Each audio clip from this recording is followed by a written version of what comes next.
Welcome everybody. This is Steve's Wrestling Ramble. Today we'll be going over WWE SummerSlam, maybe a couple of news and notes, especially the suspensions, and so much more here on Steve's Wrestling Ramble. Thank you for stopping by. And I guess, well, I'll really go right into it. First, I want to shout out some people first. Another Wrestling Podcast. You can check them out. AnotherWrestlingPodcast.com. They're on anything and everything really that you can search. I mean, just Google search Another Wrestling Podcast, and you'll find them on a plethora um, of sites, whether it's iTunes, Stitcher, YouTube, their YouTube channel. Obviously, you can find all their content on their website, anotherwrestlingpodcast.com. Follow each of them individually, uh, JB and Credo on Twitter, and the show on Twitter. Always interact there with their fans, news, updates, and anything in between, right there on Twitter, as well on the other outlets that they do too. Their next, actually, at their next, the one that they actually just had for this week, former member of Crime Time, a tag team that I kind of hope would see come back, be one of the callbacks to WWE and have a returning superstar, and that's JTG or JTG from the Crime Time. Hopefully that could happen, even though the likelihood of it is low because of the issues with Shag Bar backstage at least. But again, check it out. Another wrestling podcast. Also, Main Event Marks had their episode, and we do our predictions because I'm part of the show over there as well. And I've been away for a little bit, and might be still for a little bit more, but maybe like a I don't know. I kind of joke around like it's a Roman Reigns or these other suspensions for 30 days um, for whatever for a different reason. But still working behind the scenes over there at Main Event Marks while I'm away. So I'm still working hard for them. And we just had our prediction episode, so we continue that the prediction battle over Talking WWE with Jay, where I'm leading there currently. And on Main Event Marks, Jacob is leading everybody so far overall. Talking WWE with Jay so far, it's like a tie overall for the 2016 battle. Um, but individually heading into pay-per-views, I have the lead, trying to get a three-peat, win my third pay-per-view prediction in a row. For those that care, the towel behind me, Super Bowl towel for the Packers. I'm sure I brought that up before, but just in case you're first time watching, thank you for stopping by. And that's what that is. Of course, you can see on the t-shirt, uh, Race for the Cure, Susan G. Komen event that happened this past weekend. Even though we're starting here a new weekend, but the past weekend, a week ago on Sunday, it'll be. Um, we had our Race for the Cure 5K walk run that I was honored to be a part of. My grandmother is a breast cancer survivor, 26 years now, cancer free. So that's wearing this in support of her, and obviously going to the event with her, with my mother, um, in support of her and everybody, all women, not just my grandmother, but all women that have battled and beaten breast cancer, and even to those that didn't and have passed away, still fought a good fight and for all cancers. I'm that type of humanitarian kind of person, as I always say, nice guy. Um, but I always support causes like this, like as well. I also plan to. I haven't yet, but I plan to participate in an event for the LGBT community that they have locally here in central and north central Wisconsin. So, because my cousin, who currently lives in California, um, is homosexual, a proud homosexual. So, just I guess sharing that as well. Before we get into the meat and potatoes of this episode, before I even get to the predictions, I want to talk about the news. The big news being the suspensions. First of all, Alberto Del Rio being suspended 30 days. Then Paige suspended a couple hours later, I guess, 30 days. Even worse, her suspension is announced on her birthday, so that's why, for those that already saw it, I'm sure everybody already has. It's not breaking news anymore, but on the WWE site where when they announced Paige's suspension, hers, is effective the next day because it's their birthday. They don't want to be total asses and uh, hit her with a suspension and then have it start immediately like most suspensions do. They at least let her have her day, and then the suspension starts at midnight on the next day. So that's, I guess, something kind from WWE, even though they popped her for that. But and then the next day, Eva Marie. Now, when I first saw this, I had to see wrestling, especially the Marks group. And if you're on Facebook, you're welcome to join the Marks group, youtube.com/group/pro wrestling Marks. Just ask to join, and one of the great admins will accept it. Usually, it's the Mark Father himself, Steve Credo, that accepts them, but any of the admins are able to just prepare to have fun, join the conversation, and from that Marks group, um, seeing about that, posting about Eva Marie's being suspended, I had to look at the bottom. Usually, it shows what website it comes from. Was it Kayfabe News, Wrestling Inc., WrestleZone, The Onion? You know, like sometimes they'll post the, or like I said, Kayfabe News, stuff like that. Um, because I know there were some other funny ones that people posted that were fake, but just still funny in the title of them. Um, that's also on the Marks group, so definitely welcome to join because it's a great group to be part of. But when I first saw it, I had to look there, and it did say WWE.com, so obviously it was legit, real, and it's happening. Eva Marie being suspended on the eve of her at SummerSlam. Now, could it be a work? No, not something like this. At least not my opinion. I know I wrote on that post that I said if it's a work, it's a smart way to do so. I mean, hers keep this gimmick of keep finding ways not to wrestle and all this other stuff, but with suspensions and stuff like that here in the real world, I guess so to speak, you don't mess around with that. You don't make it a storyline in that way. You know what I mean? Like if you're gonna make it a storyline, you'd bring it up on a smack on the SmackDown Live or pre-show of WWE SummerSlam or something like that. Like with incorporated within the show. You know what I mean? From having it happen on the off day and then being on all the news outlets. So if you understand what I mean there. So I think it's legit. I know her husband um, has spoken out about it, about how it's unfit, unjust, and when the public finds out what it is, it's one of I don't remember specifically what he said. I do apologize for that, but it's the point people be shaking their heads when they find out why she actually probably got suspended for failing a wellness policy thing, and that's the tough thing with this wellness policy. Like there's just like any policy, just like any rules with the company or in general, there's always addendums and there are always like little parts of the overall thing that you can get in trouble for. It doesn't have to be specifically to smoking something or whatever. There's even little addendums of stuff that you can't do that you'll get popped for.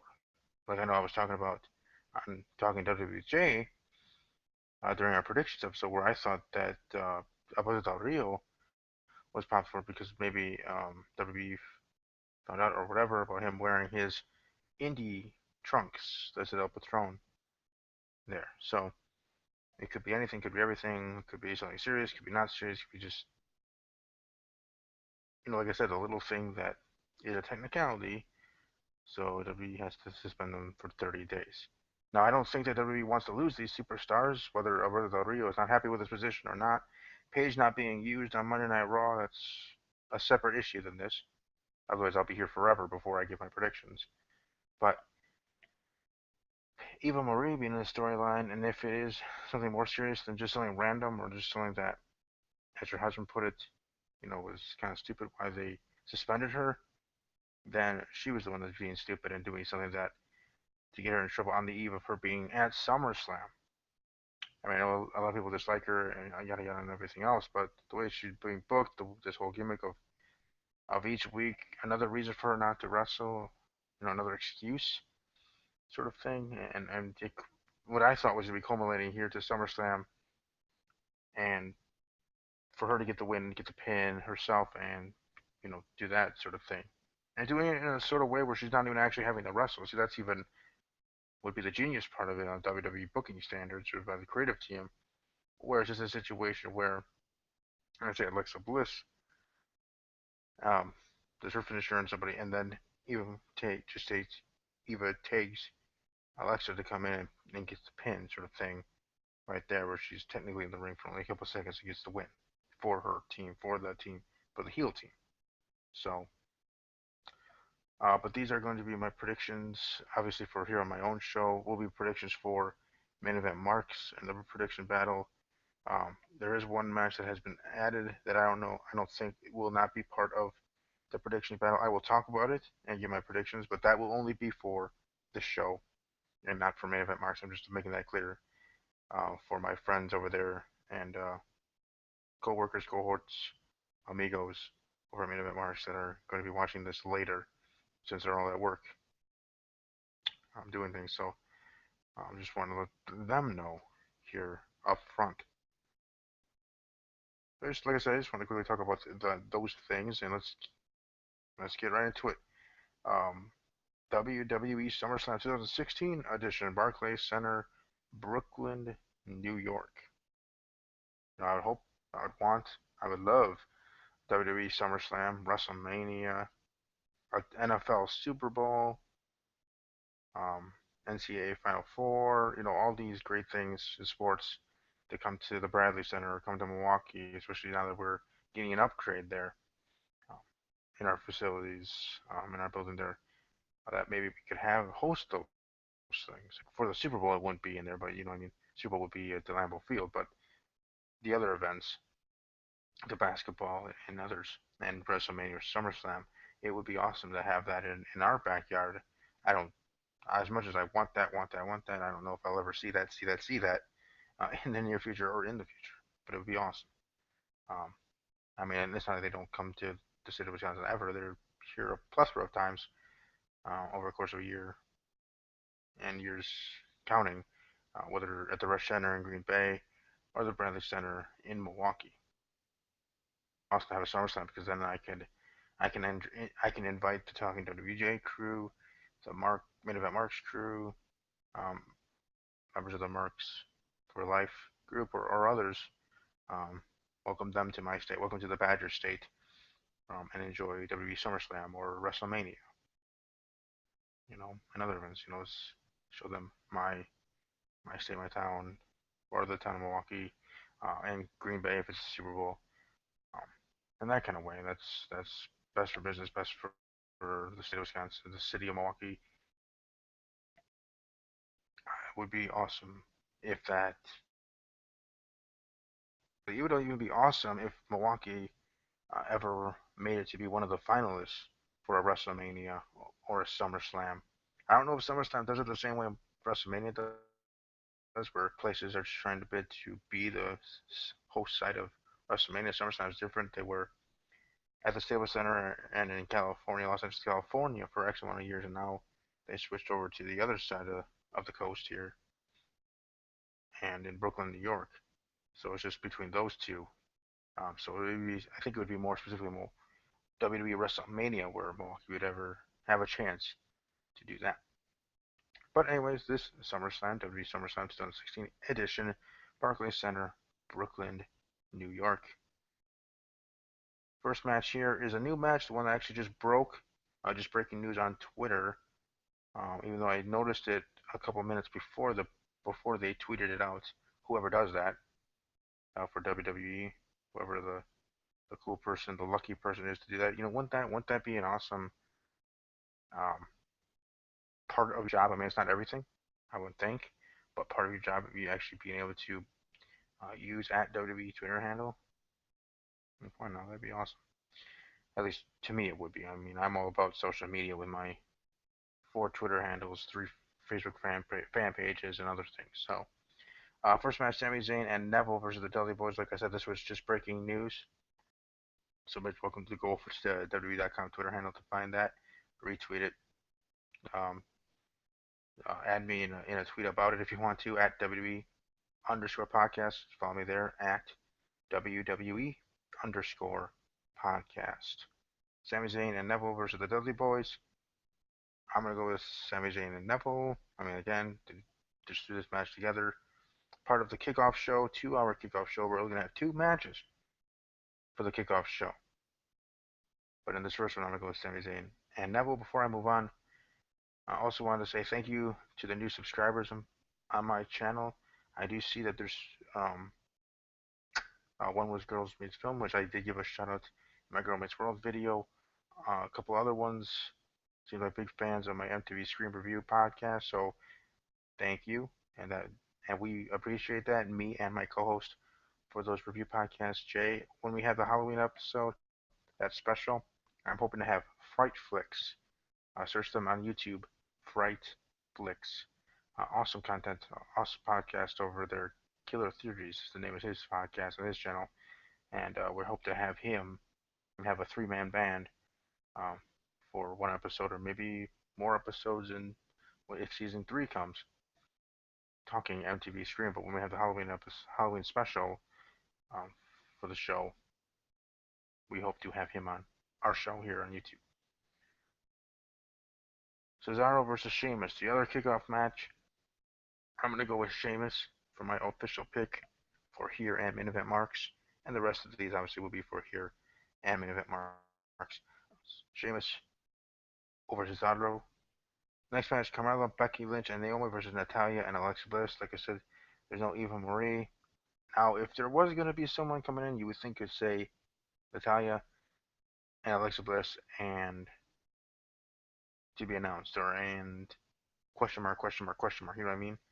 And then in the photo, you'd have the silhouette sort of thing. Like there will be a third person. It will be a 6 women's match. Gosh darn it, sort of thing. You know what I mean? So maybe it might not change at all. Maybe there won't be a returning Nikki Bella or Victoria's. Some outlets are saying, or Mickey James or something like that. It'll just be now these 5 women. It'll be a handicap match, 3-on-2. But I'm still going to stick with the heel team. The reasoning I gave on talking WWJ is going to be different here because Eva Marie's not in the match anymore, obviously.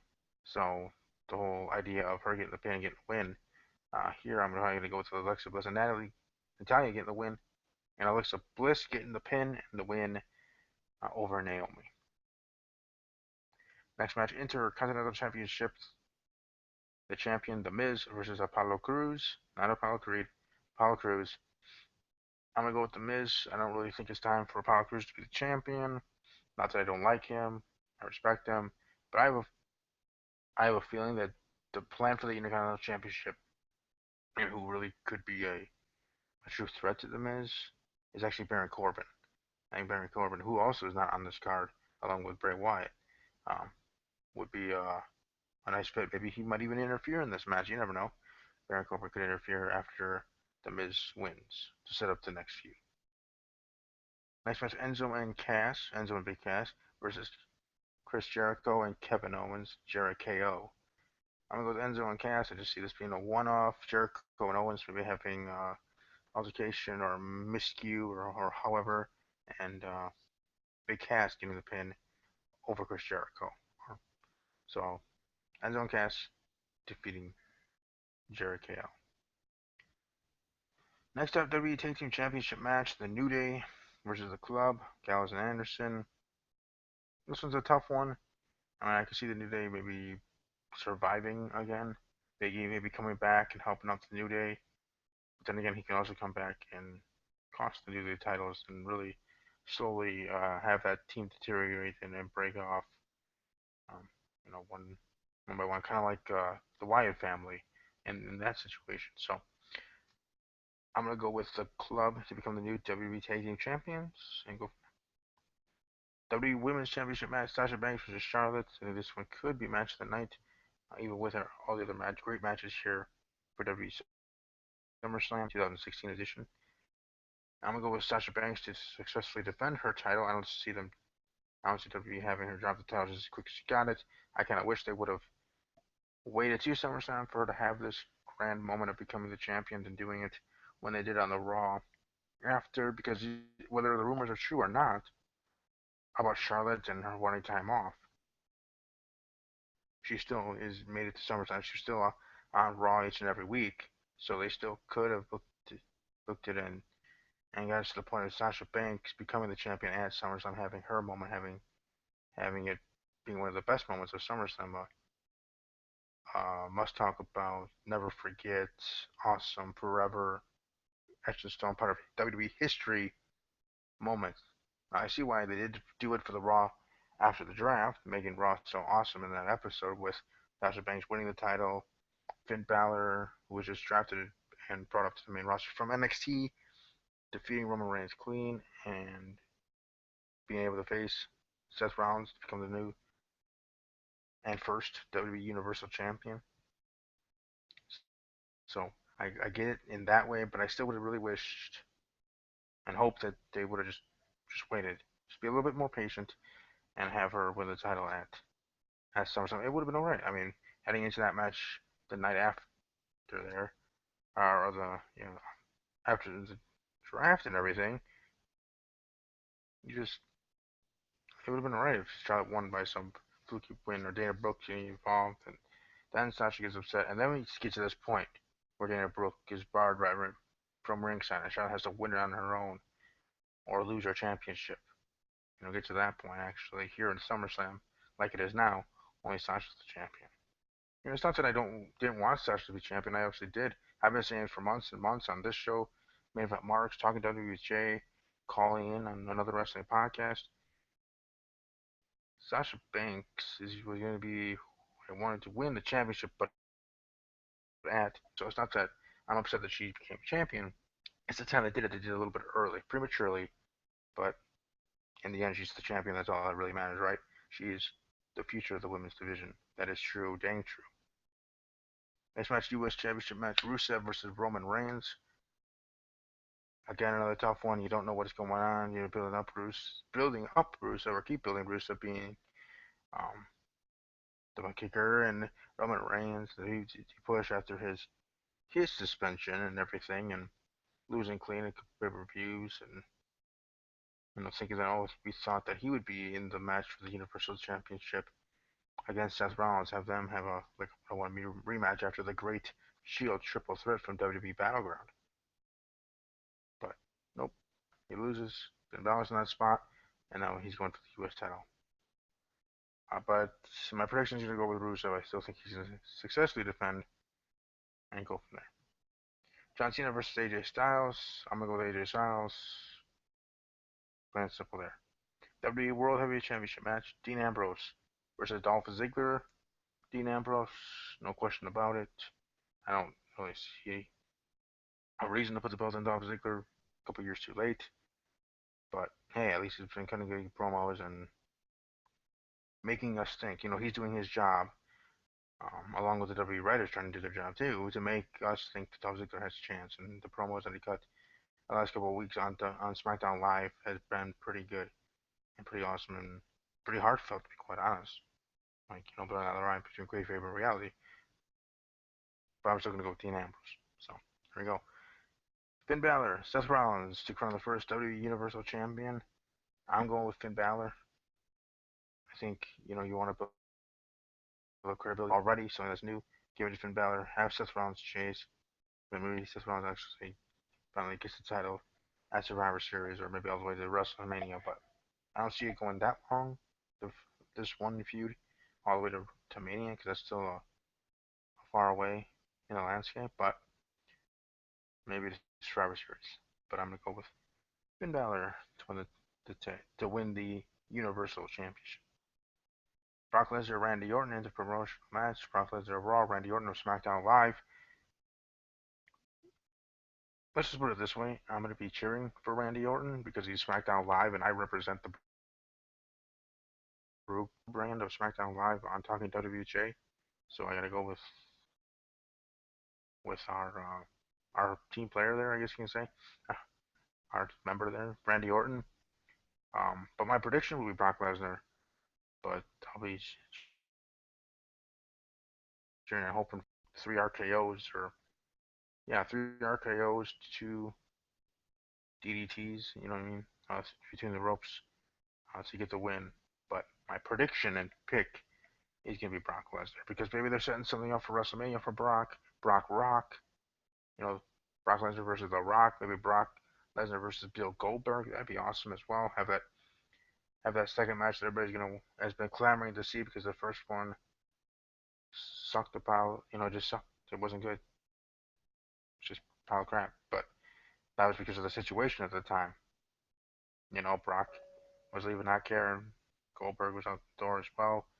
So I don't blame either of them. I don't blame Stone Cold. He tried his best too. That's supposed to be his referee, but maybe we try that. We do the exact same kind of thing. Brock Lesnar versus Bill Goldberg. You have Stone Cold Steve Austin come back and be the referee. We try to just recreate history here, moving forward here in 2016. Well, then it would be April of 2017, but the end of the 2016 WWE season. But there you go, 11. Well, yeah, 11 matches, 12 matches now. And there you go. Breeze through that. I'll give you my thoughts and predictions there. Not too much else to really bring up. Again, this SummerSlam, I'm looking forward to it. And hopefully all of you are as well. Definitely should be a good show. I don't see it where it wouldn't be. But I hope you all had a great time. Hope you liked the video. Subscribe. Leave a comment. Share the video to WWE Superstar, to anybody, whatever you want. I don't care. I greatly appreciate it. And as always, take care.